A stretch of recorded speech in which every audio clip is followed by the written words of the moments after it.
So I'm very excited. It's September 2025. I'm starting off another academic year with Journal Club. Just to remind everybody, I started Journal Club. I'm in my 16th year here. I'd probably say close to 16 years ago, not exact, when Dr. Larry Lawrence Smith, the emeritus dean at the medical school, said, Alice, we need a medical education journal club. And I'm like, okay, Larry, he's the dean. You have to say, okay.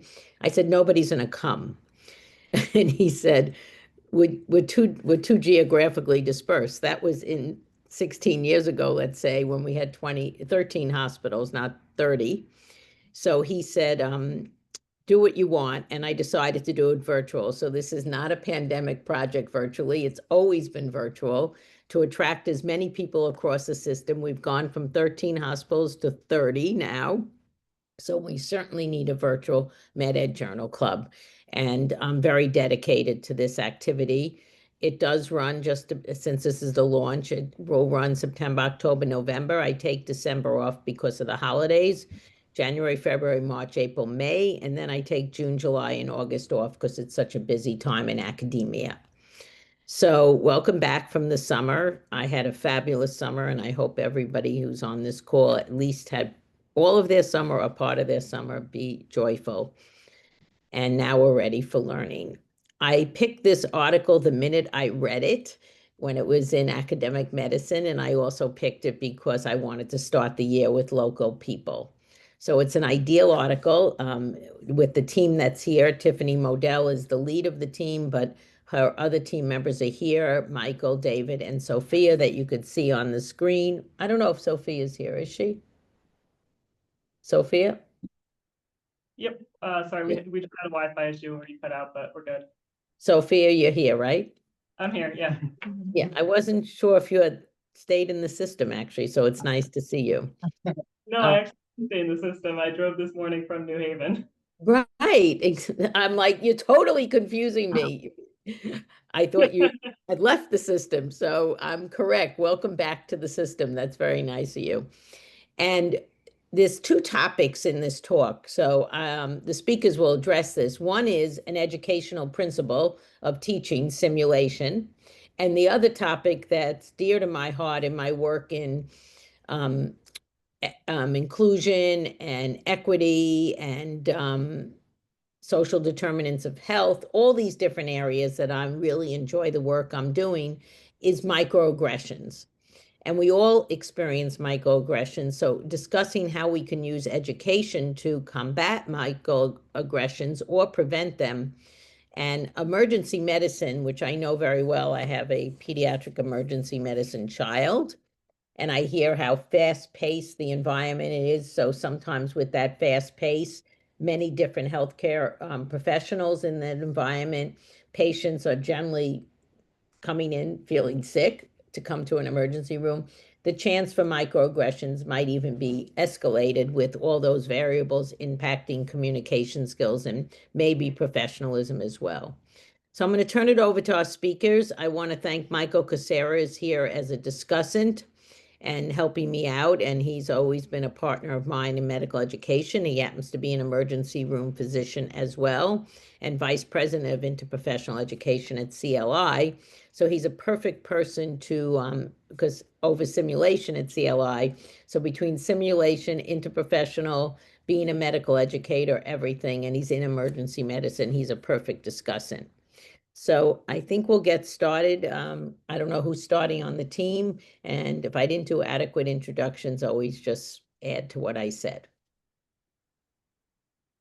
Thank you, Dr. Fernari, for inviting us here for this Medical Education Journal Club. Good afternoon, everyone. Today we'll be discussing our topic, novel simulation-based microaggression response training in emergency medicine.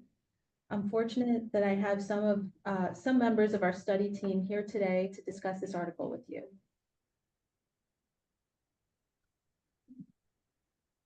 We'll start off with some brief introductions. My name is Tiffany Moadel. I'm an emergency medicine physician in the Department of Emergency Medicine at Northwell University Hospital. I'm medical simulation fellowship trained, and I'm the director for the medical simulation fellowship within the emergency medicine service line at Northwell Health. I'm also the director of simulation for the North Shore LIJ EM residency program.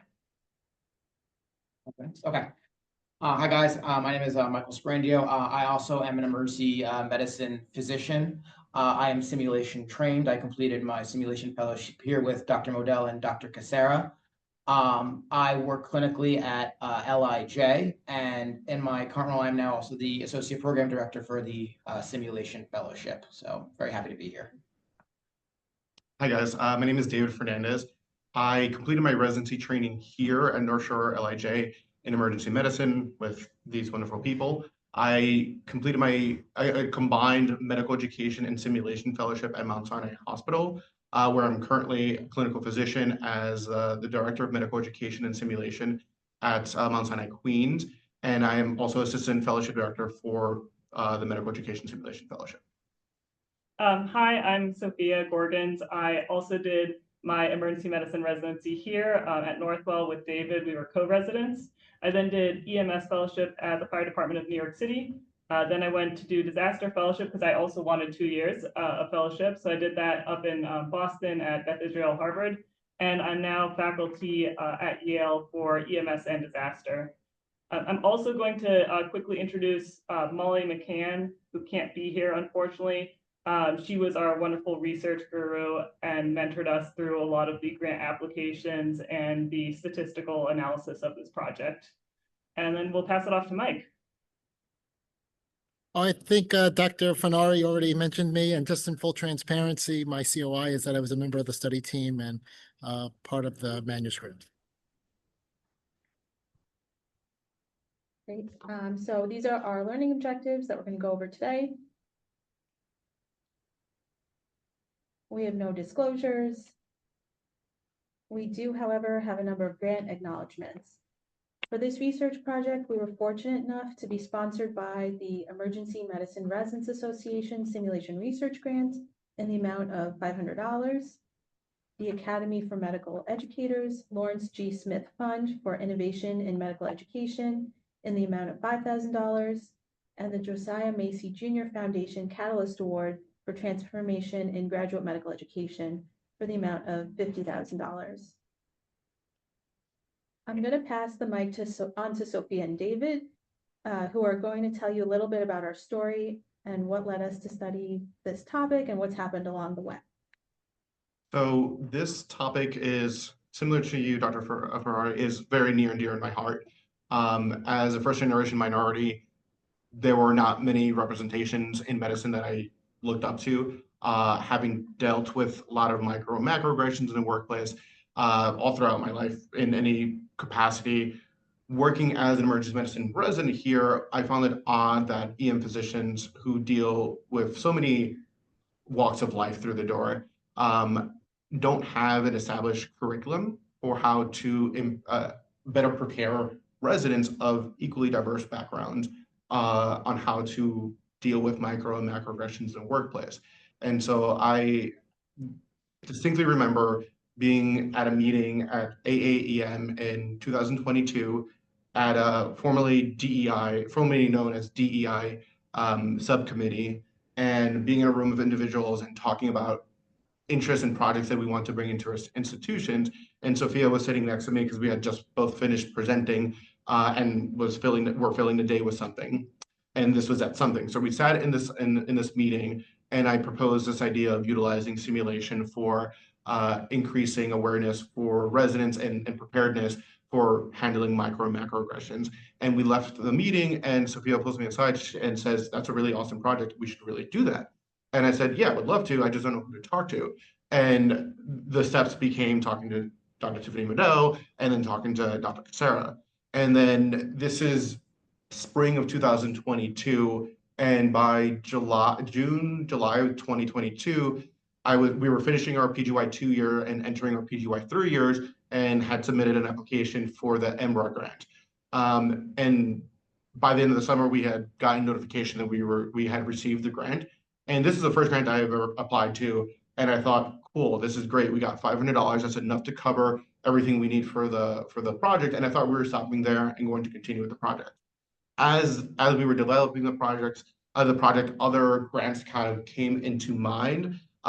Firstly, with Dr. Tiffany Moadel with the Lawrence grant, and then in December or January, we were finishing a simulation center session, and Dr. Casera came in and talked to us and said, hey, you guys have applied to these grants. Would you like to apply to this other grant? And we both looked at each other and said, sure, but what is it?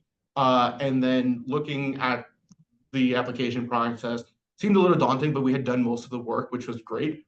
So we decided to apply for the JSA Catalyst grant, and a few short months later, we received notification that we had gotten it, which was a huge achievement for the entire team, but also a very personal satisfaction for everyone, really, because it showed just the amount of devotion that other institutions and other organizations in the nation have for this topic.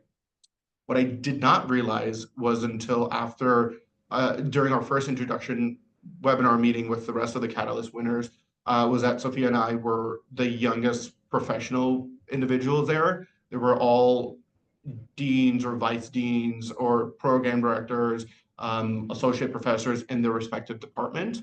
And so that made it also that much more not appealing, but that much more gratifying to be in a space with other individuals doing similar work, but also knowing that it's appreciated across different institutions in the country.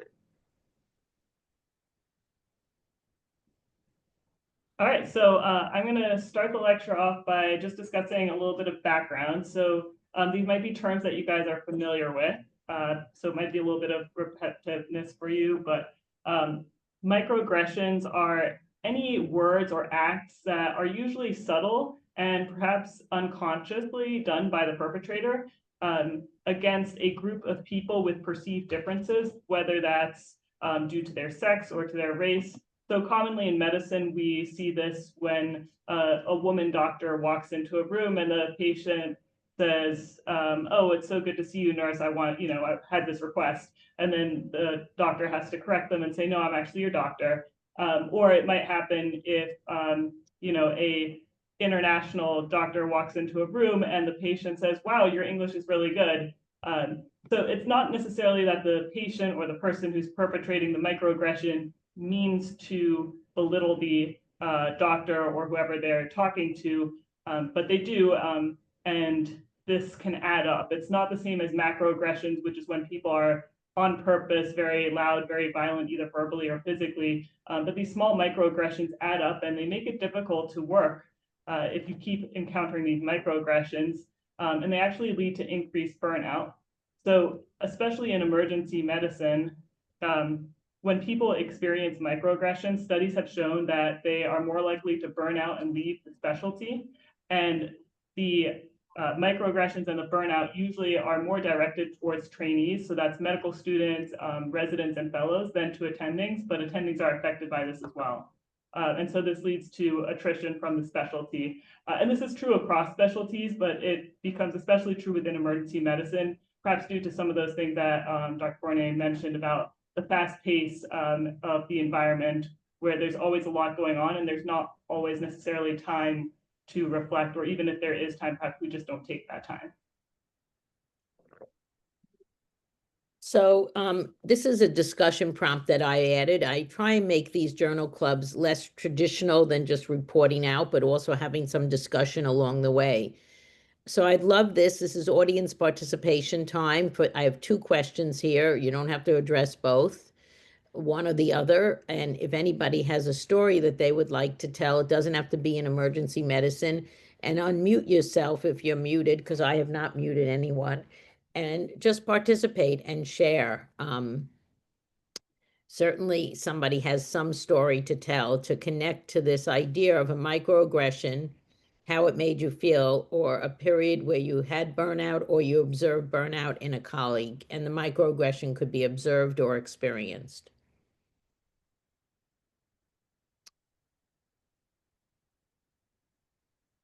And you could just open up your mic and speak, anybody.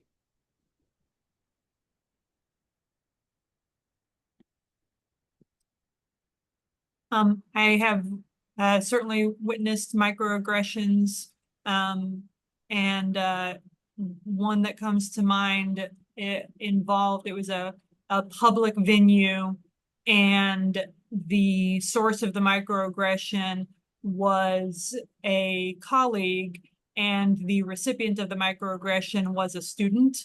And so it was difficult, trying to navigate my response to try and, be supportive of the student without escalating the situation. And lots of second guessing and lots of debriefing afterward. Right.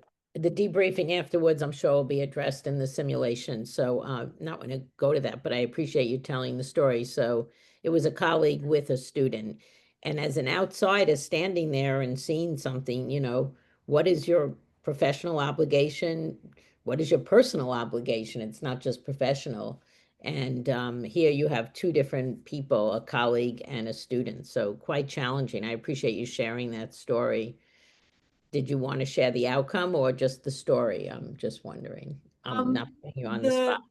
The student was both grateful that I had said something and was also willing to give me feedback when I said, well, I had thought about saying something at this point, but I didn't. And they said, I really would have appreciated if you had said something at that point instead of waiting. And when I spoke with the colleague afterward, it was professional. I don't know if I was able to contribute to their insight about why I considered it a microaggression. But hopefully, it helped them be more, help their radar be more sensitive in future, perhaps. Yes.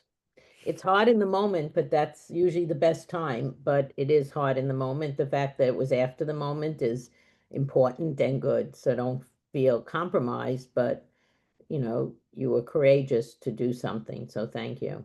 Anybody else? April, you wrote something in the chat. Just being in healthcare, most of us experience microaggressions. That's unfortunate. But perhaps I have one.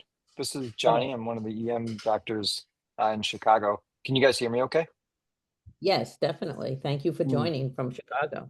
One of the things that I was kind of tough is when I was first starting out, we were at a teaching hospital and one of my female residents was running primary on a case, approached the patient from the bedside approach, started the conversation, the HPI, but then the entire time the patient was talking to one of the male medical students. So I kind of had to redirect the conversation and kind of try to kind of reorient the patient for who's currently caring for them and going to be running point on their medical care throughout their ED stay. That was kind of hard and difficult, and I feel like it happens a lot more often than a lot of people would care to admit. And I feel like it happens a lot from patients to providers.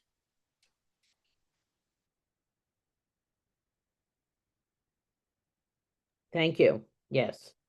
I'm just going to back that up and say thank you, John. I mean, women definitely experience microaggressions every single I day. Say the same thing in the work field. I vividly recall, for those of you who don't know me, I was a program director for like 10 years. I vividly recall walking into, and I'm in internal medicine, walking into the room with, I'm the senior person on the team. I'm the medical attending. I'm walking in with my residents and my students. I'm the only female member that day. My residents are all men, and my medical student is a 6'2" white guy. And we walk into the room and the patient refused to speak to me as the person in charge. He insisted on speaking to the medical student as the person in charge. And I was like, dude, you do not want that person to be here. He knows less than everybody else here. And he still refused to acknowledge that I was the one in charge. I mean, I could tell 1,000 stories like that, honestly, after being in healthcare for over 20 years. Okay, so I think we'll move on. I don't like talking about burnout, so I know we didn't get that, but very important to talk about resilience, and dealing with microaggressions hopefully brings on resilience. So let's continue, Tiffany and team. Real quick, can everyone just hear me? We had a little bit of a technology changeover. We can hear you beautifully. Thank you. Excellent, good. Okay. All right, guys. So, first of all, for those who shared stories, thank you so much for sharing your stories. And as a personal for me, I think my first exposure to a microaggression in the emergency room was I experienced it as a resident. And I remember leaving a patient room being like, that whole thing was just kind of weird that happened in there. What was that? And then upon reflecting on it later, I was like, there was something not right about all of that interaction that just happened. So I think for a lot of people, they don't necessarily realize what's going on in that microaggression moment until after they've reflected on it, maybe at home that night or a few days later, that something was off about that.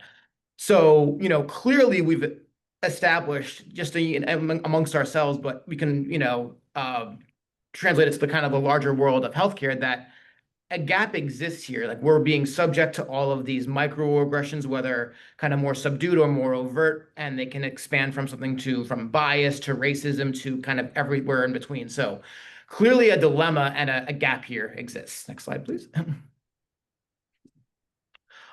So in reflecting on our own emergency medicine curriculum and kind of thinking more globally about the resident curriculums that kind of exist out there, there's no current standard for teaching residents how to identify, manage, cope with, and reflect on microaggressions, bias, racism, or discrimination that they experience in the clinical environment. This was not something that I was given a formal education to as a resident or a medical student, and yet we're all being bombarded with it or having to deal with these challenges in real time when we're out in the world working clinically. However, in Sophia's and David's kind of conceptualization and of this project, in their pursuit of figuring kind of like what was out there on this topic at all, they discovered that there was this curriculum out there called the Rise Up curriculum, which stands for the Realizing Inclusion and Systemic Equity in Medicine. Essentially, it's a curriculum that was designed at a children's hospital, the Inova Children's Hospital, that through a series of interactive video modules and didactic sessions, learners and student groups can kind of be exposed to different scenarios that may constitute as racism, bias, or microaggressions. And through kind of a guided didactic video sharing experience in a classroom setting, learners can then kind of reflect on what they're witnessing. And then at the end of the curriculum, they leave with tools, next slide, please, tools to help identify, manage, and tools to help kind of provide peer support to those that come subject to systemic racism, bias, or microaggressions. We're not going to go in depth into those steps today. The Rise Up curriculum is freely available on the internet. You can Google it. It's free. The whole course is there. But just suffice to say that these three different components of how to manage, address, and cope with microaggressions, racism, bias are a part of this integrated curriculum that already exists out there. And just to add on one quick piece, the curriculum focuses on three different perpetrators, so to speak. It is what happens when the person wronged is the patient. It happens when the person wronged is your colleague, or the person perpetrating the macroaggression is your colleague or consultant. And how to interact with these, how to interact and manage these interactions, and then what to do afterwards for promoting resilience, so to speak. All right. So as after the curriculum was developed, the developers of the Rise Up curriculum self-evaluated their own curriculum, and basically they pooled their learners and their residents to see if, hey, did this curriculum work? How do you feel about managing, coping with, and identifying these microaggressions after this curriculum? And long story short, the learners, after they went through this curriculum, felt like they were better equipped to handle all of the above in the clinical environment, knowing how to identify them, how to address them professionally, and how to cope with them on a peer-to-peer level if anyone were to become a victim of a microaggression. Next slide.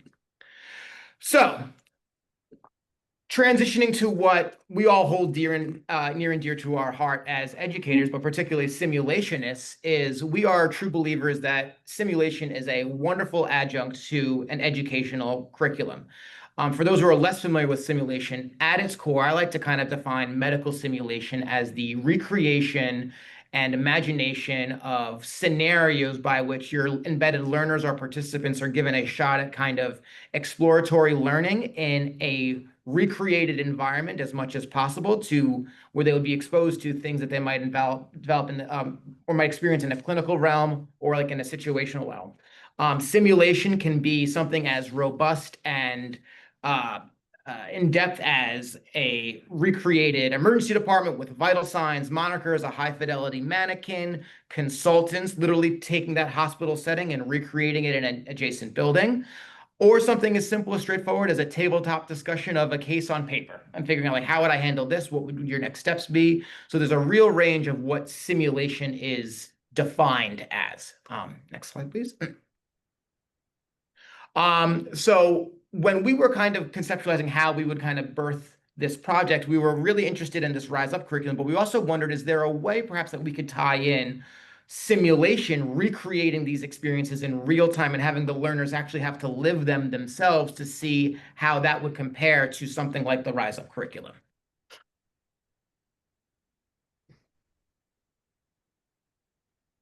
So, this is just a quick question, and we can't take time to discuss it, but I'd like you to put in the chat. It's not a real poll, it's a chat response of your feelings on the use of simulation as a teaching modality. And you could put a 1, 2, 3, 4, or 5. If you're in between things, you can put the 2 or the 4, or just the 1, 3, and 5, because out of time, I want to continue. So it's just a quick to get a response about how people feel about simulation as a teaching modality. I didn't put specific to microaggressions. This is sort of in general. And let's move on. Cool, Mike, great. maybe you could look at that chat for me. The average is like well over 4.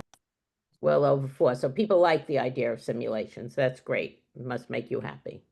Excellent.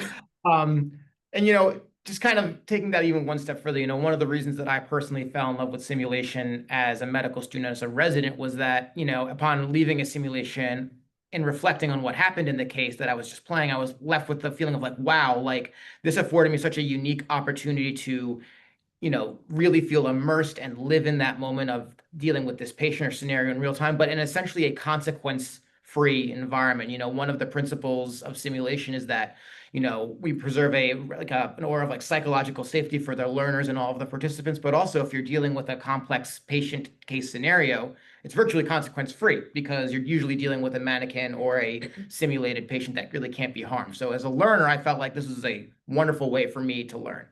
So the concept that we kind of had in kind of brewing this project was that, can we use simulation to teach the same concepts, management strategies, identification tools, and coping mechanisms to address, identify, and respond to microaggressions, racism, and bias, just as they did in the Rise Up curriculum, but again, incorporate that simulation component to it? And if we could do that, how would these two curriculum compare? Slide. So, in conception of our study aims, we wanted to do the following. The first was to design and implement a novel simulation-based curriculum aimed at equipping emergency medicine residents with the skills to, again, recognize and effectively address workplace microaggressions, compare the effectiveness of the Rise Up curriculum that already exists out there to our simulation-based curriculum on emergency medicine residents' self-reported knowledge of microaggressions, identifying them, and how to manage them. And then lastly, evaluate the retention of the skills that we were hoping to pass on to the emergency medicine residents, both through the Rise Up curriculum and the simulation curriculum, and see what their retention levels and self-reported feedback of each curriculum modality would compare. These were the simulation cases, educational objectives, i.e. the educational objectives that we wanted to get out of each of the 2 simulation cases that we created. This is a little bit of a busy slide, so I streamlined it into the next slide. So at the end of the simulation cases, we designed these cases to mimic what was taught in the Rise Up curriculum. At its core, we wanted these simulations to pass on to the learners to be able to identify and recognize and be able to define terms including racism, bias, and microaggressions, specifically but not limited to being in the healthcare environment. how to use the STR and STEP tools to respond to bias and racism, i.e. we would include these tools from the Rise Up curriculum into the simulations and the debriefs that follow the simulations. How to apply the DARE tool that was brought up in the Rise Up curriculum. And we wanted to allow the residents in the simulation cases to have the opportunity for guided experimentation, reflection, and introspection during a debrief that would follow all of the cases that we ran from the simulation. In conceiving what kind of what simulation cases we wanted to use or kind of portray, we came up with two scenarios. One scenario was a microaggression directed from a staff member toward a patient, and the second was a microaggression directed from a patient towards the staff.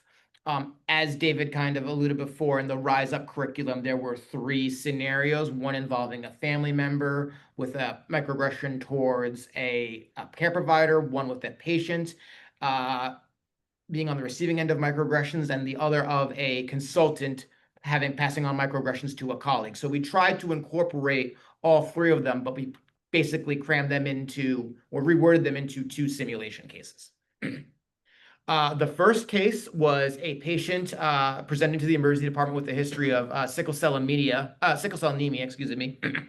who was coming in with a vaso-occlusive pain crisis and was perceived by other healthcare providers as malingering.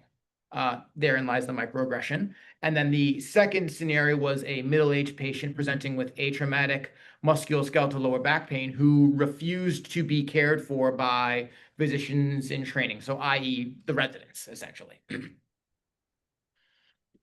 Yeah. So we were fortunate enough in the emergency medicine residency is that residents already have a built-in time for simulation. It's a 9-week curriculum that rotates every 9 weeks. And so we essentially use that one of the 9-week blocks between November to March. Granted, that's more than 9 weeks, but due to holidays, we use that time period to already randomize the students. So we had the residents and participants. The residency in itself that year consisted of 77 total residents, I believe. 81 total residents, including the EM, the combined EM-IM residents. And so we had 32 participants in the Rise Up curriculum and 37 in the sim group. And we just utilized their already blocked up time for simulation. And so out of the total 81 residents, 69 consented to participate, 7 were unable to be scheduled, 4 didn't show up to their sessions, and 1 abstained from participation. The participants were randomly assigned to one of the 2 groups. However, the groups were of slightly unequal numbers due to scheduling conflicts from our residents' clinical schedules. We scheduled 3 sessions of the Rise Up curriculum in a conference room with 10 to 15 residents scheduled per session, and we held 5 sessions of the simulation curriculum at CLI with 6 to 8 residents scheduled at a time, where they would participate in each of the 2 simulation cases in groups of 3 or 4 participants. Our data collection included survey questions before the intervention, immediately after the intervention, and 1 month post-intervention. In the pre-intervention survey, we collected demographic data and asked all participants about their perceived knowledge on how to identify and manage workplace-based microaggressions. In the post-intervention survey, we asked about perceived knowledge on how to identify and manage workplace-based microaggressions and asked questions about their experience in the Rise Up curriculum versus the simulation curriculum. In the 1 month post-intervention survey, or the delayed survey, we asked again about perceived knowledge on identification and management of workplace-based microaggressions. Does anyone have questions or comments about the methodology? Does either the Rise Up or your sim version attempt to address equipping people for what to do when they learn that they have been the source of a microaggression when someone approaches them and shares, hey, whoa, why did you say that? Or what did that mean? Yeah, so twofold. One is the verbal prompts are equipping the resident or the trainee to recognize it in real time and address it at that point. I appreciate the curriculum and the rise of curriculum and providing those prompts, because I akin it to end of life care. So palliative care, when we are taught as emergency medicine physicians, we're kind of given some mental manuscript for it.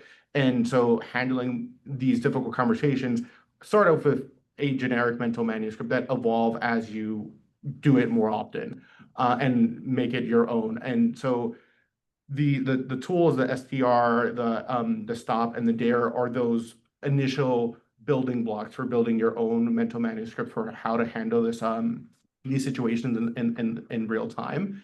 In addition to that, the dare, the last acronym, is meant for what happens to the trainee or the healthcare provider that was affected by it, and how to recognize it in other individuals to help seek care if they need it, or have someone, or how to escalate it up into your institution if it's another colleague, to better ask, to better seek awareness. But I think specifically, your question was asking more about like, if I am the one who's like saying bad things to people and I don't realize it, and somebody comes up to me and tells me that, does the curriculum build in for that? And it doesn't directly build into that. There's no scenario or really deep discussion about that. I do think that the tools, especially the last tool that David mentioned, the DARE, involves a lot of reflection and a lot of discussion with your colleagues about these situations. And so I think it's indirectly built in, but there's no direct discussion about what if you are the one who's perpetrating the microaggressions. But that's an excellent point that you bring up. Thank you. Thank you. Any other questions?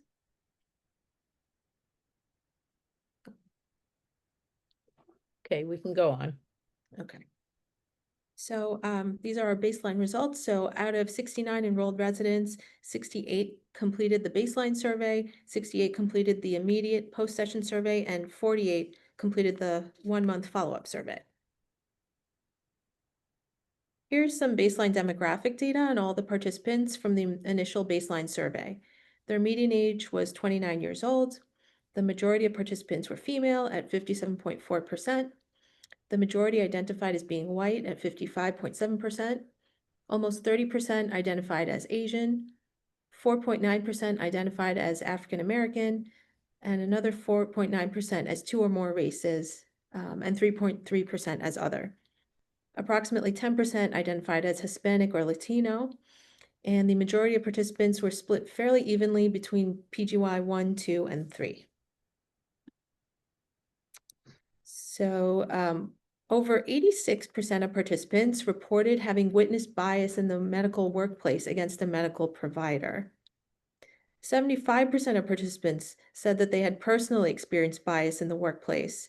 And for those who reported that they witnessed biased behavior against a provider, 83% said they witnessed it from a patient, 67% from a family member of a patient, 40% from a nurse, 42.7% witnessed bias from another faculty member, 17% from a resident, 10% from a medical student, and 24% from another medical professional. Approximately 2/3 of participants reported having previously received at least one type of formal bias mitigation training in the past. However, less than half the participants reported understanding effective methods for responding to discriminatory behaviors in the workplace and how to use de-escalation skills. Moving on to the post-intervention survey, overall, the majority of residents receiving the Rise Up curriculum found the STR, STEP, and DARE tools to be effective methods for responding to bias. Residents also reported that when they found the scripts utilized in the curriculum to be helpful examples of what to say when encountering bias and would use them again in the future. And almost all residents found the Rise Up curriculum to be useful for their training and profession and would recommend its use to their colleagues. Similar to the Rise Up group, almost all residents in the SIM curriculum found the curriculum to be useful. Most agreed that the biases depicted were realistic and could imagine witnessing or encountering the depicted biases in real life. Residents also agreed that participating in the SIM curriculum was important to their personal growth, and they felt comfortable learning microaggression education through simulation. On the post-intervention survey, overall, marks for both the Rise Up and the simulation-based curricula were quite high. The majority of participants from both groups agreed that either the Rise Up or SIM curriculum were useful to their training and profession and helped to prepare them to recognize and respond to bias in the workplace. The majority thought it should be a mandatory part of their training, that the information from it was useful to their professional work, that it helped to prepare them to recognize and respond to bias in the workplace, and that they would recommend either curriculum to a colleague. There was no significant difference between the overall resident perception of the curriculum between the two groups. The groups appeared to be equally satisfied with both curricula.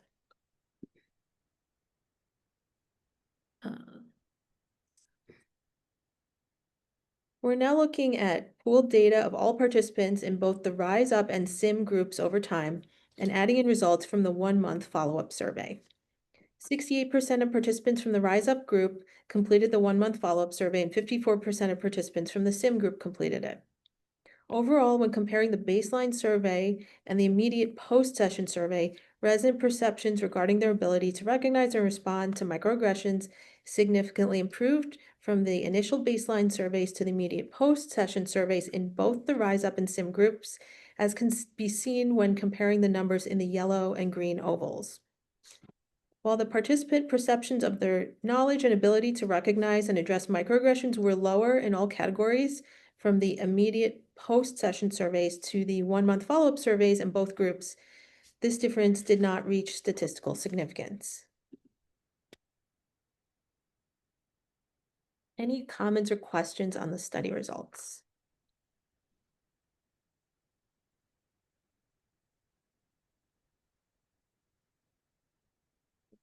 By comments or questions?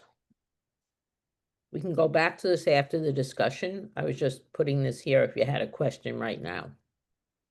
Okay, great. Go ahead. Okay. So one of the limitations that we had in the study is the sample size of the participants.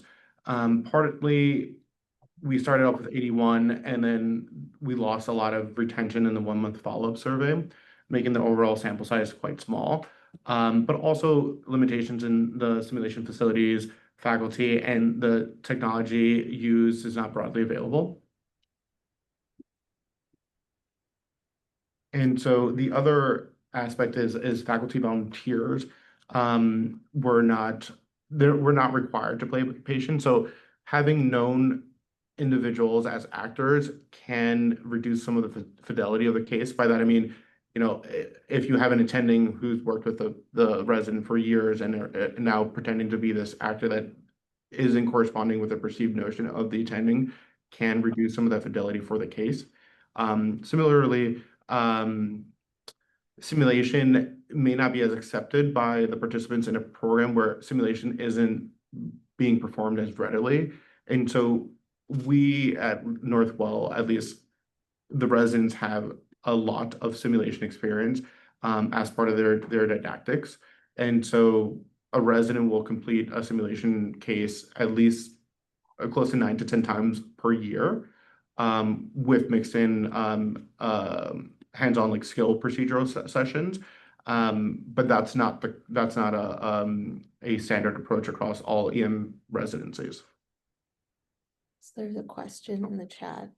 Did we have known faculty volunteers play the patients, or did we use staff at CLI? We use staff at CLI for our for our faculty, for the participants in the sim. It's less of a limitation for our study, but and more of a limitation for if this were to be applied more broadly. There's a lot of smaller EM programs out there, or just residency programs in other specialties as well, that don't have the resources. And when you don't have such an excellent sim center that we have, where we have staff who can do the acting, then that's when you would have to bring in the volunteers, and that's where you might run into some issues. But we thankfully had staff. Gotcha. I thought you meant when it said study limitations, it was your study limitation. I didn't understand that you meant like broad applicability to other programs rolling out this similar curriculum. There was a question, why not use, why didn't we use SPs? Especially you had grant funding, so you had money. I'm not clear why you didn't train SPs. Hey, So, yeah. oh, go ahead, Dr. Moadel. So we had like a pretty tight timeline for doing the study, and that was really truly part of it. Involving the SPs, they would have needed a couple months lead time to prepare for the simulations, and we just didn't have that. And actually, by having in our simulations, the patients were they were mannequins, and then the other people in the room, like the nurse or consultant, those were played by staff that work at CLI. And by having the mannequins be the patients, it kind of it helped to control any variability that an SP would have played perhaps between one case or another, because if we had like 2 or 3 SPs that were doing one scenario, they may play it differently. But the truth, the most honest answer is that we just didn't have the lead time to prepare SPs.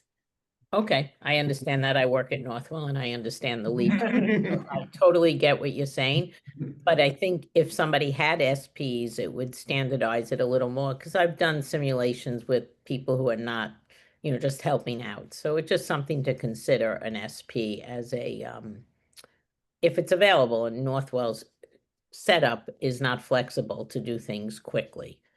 I know I'm on recording, so I'll be ending.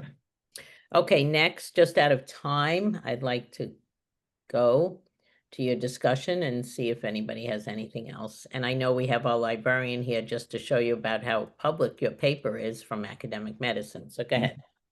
I think the crux of what we found is that 94.1% of the participants reported improved understanding of strategies to address the workplace.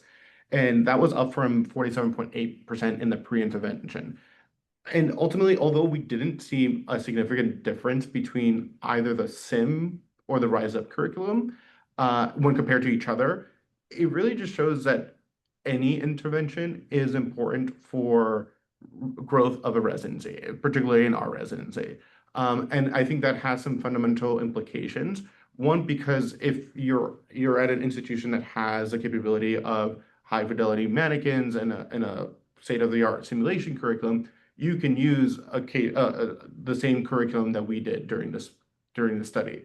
But if you're at an institution that it doesn't have the same kind of funding or the same kind of capabilities, the Rise Up curriculum that is readily available on the internet with the actual workshops and how to facilitate the curriculum is available and should be utilized in residencies to increase residents' perception, understanding, and ability to handle these instances in the workplace. Kind of reiterating a lot of what I just said, but what I think there's a next slide. Oh, yes. So in general, there's still currently a dearth of educational materials for this topic, and not to get too political, but the political climate as it stands also makes that a little bit difficult, at least in naming it as it should be named.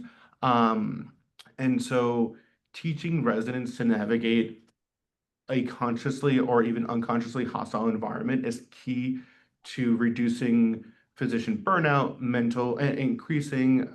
decreasing mental and emotional fatigue, and overall promoting wellness within each physician, each trainee, and ultimately attending. In the next slide, I do also want to, oh, Okay, this Yeah. is just bibliometrics, and then we'll go to the discussion for a Yeah. minute. Leanne, are you here? Yeah, hi. I'm Leanna Stager. I'm the Scholarly Publications Librarian for the School of Medicine and Northwell Health. And I just want to talk very briefly about the bibliometrics for this month's article. All of these metrics are from the Scopus database. So far, since publication in November, this article has been cited twice. It's also been saved 10 times via the Mendeley citation manager, which is people tend to do this when they want to go back and read the article and use it eventually in their own work, citing it more than the 2 times it's already been cited. And also it's been mentioned in Health and Medicine Daily, which is, I think, a newsletter. I wasn't able to access the full text of it back when it was published in September. Okay, thank you. So just to give you an idea of the public awareness, it's a great article. So next slide. This is just what's coming up next, but I'd like to go back to the discussion questions, but this is what's happening next. Michael, you'll finish that last slide. Yes. I'm gonna probably get off right now, and how about some Q&A about this topic, and then Mike can show the last slide. We have about 5 minutes for Q&A, and Mike could just flash the last slide. And Leanne, if you could put in the chat, the evaluation form would be great for me. She usually does that. And there are references. And I just have to say one other thing. We are going to try a new system, and we are sending an audio file that's been summarized by AI of this article that Tiffany approved, and a summary of the article that Tiffany approved. This is a new system we can do with AI, and I'm very excited. I learned about it when I was in Barcelona at an international faculty development meeting. I tried it out with Notebook LM, and we got some great output that Tiffany approved. So we're sending a podcast and a summary of the article. Any questions, any comments to this wonderful team that I have to thank? I believe, John, you can give voice to your question. You're first up. Yeah, it's a pretty straightforward question. With the majority of the microaggressions coming from patients themselves, have we, as like a specialty in EM, ever really done like a good public education study and see if there's a change in the way that the providers feel like they're treated by patients? I know that's a really tough ask, and that would be an incredibly difficult study to design. So the answer is no. It hasn't been done, I don't think. It would be an interesting national scoping project. I think a major limitation is that would be like a self-selection bias of individuals filling out that said survey. But then also the turnaround would be how, based on the responses, what would be, how do we, and then turn that data into an intervention that we can disseminate nationally to patients, essentially, as in like it's not like versus an airline service that during an in-flight service, the video shows, treat the airline stewardesses and stewardess with respect, or if anything happens, you will be arrested, kind of thing. Unfortunately, we don't have the same protection. Yeah, it sounds like the best way to handle this is just to give providers, medical students, residents, everybody just the toolkit how to deal with it in the first place. I see it so often. It's hard to say, I'm going to give you the tools to learn to deal with this, but there's no way I can fix the problem at its Right. fundamental basis. That's got to be so devastating. Although I do want to push back a little bit on what you said, that the majority of it is from patients, because I actually see it a lot from either residents speaking disparagingly of patients in places where they think patients can't hear them, or places where patients can hear them, or nurses saying things like, oh, that psych patient, they're just crazy. Like, oh, that mother, she's just always like that. And so I think there's a lot of inappropriate things that get said as well amongst the staff to each other. And I think we've just normalized it, that we don't necessarily recognize it as microaggressions.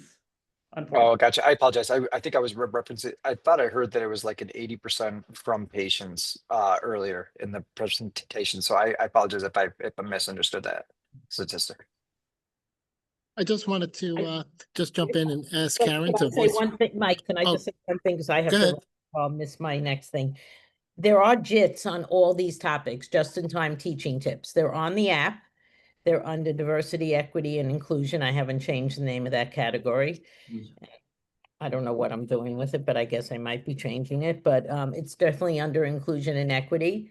And there's JITs on everyone, and I put the JITs up in the chat, the individual PDFs, but they're right on the app, which is 100% free and downloadable. So certainly take advantage of that on the app. Thank you. I'm going to run. Thank you. Thank you. Good. Mike will close us out. Yep. Karen, we probably have time for one last quick one, maybe real quick. Mine was silly. First of all, I just want to say kudos. You guys did a great job. I think it was Mike who originally said he was so excited because he got $500 for the original money, and he was like, "That's all I need." And then you got this Josiah Macy, which was like 50,000. And where did you spend the bulk of your money? I'm just curious, since you didn't. You want the real answer? Yes. We went to Disney World. I'm kidding. Oh, excellent. Northwell. Northwell. So interestingly enough, as if you ever have residents or fellows apply for grants, they Yes. cannot have a buy down for their time. So we could Right. not be salaried on this project. I know. So a lot of it went to like overhead for the CLI or for like salary for our faculty, but you cannot have residents or fellows, unfortunately, get any salary off of it. That's what I figured. I was just curious where you spent the 50,000. That was it. I have to go to another meeting now. You guys did a tremendous job. Congrats. Thank you so much. So I just wanted to close us out just by saying thank you to Dr. Moadel, Dr. Gergens, Dr. Fernandez, Dr. Sporandio. I just wanted to put a highlight for the next Meta Journal Club on Wednesday, October 15th from 12 to 1. So the same time, same channel. There's a survey link that's somewhere up there, or you'll get it electronically. So please use that. We'd love your comments. Dr. Funari takes that very seriously. Next month, I believe we're having Dr. Teresa Lazar, who's and Dr. Menzin, who will be speaking and then also discussing on coaching across the continuum of medical education. So thank you so much. Thanks, everyone. Thank you.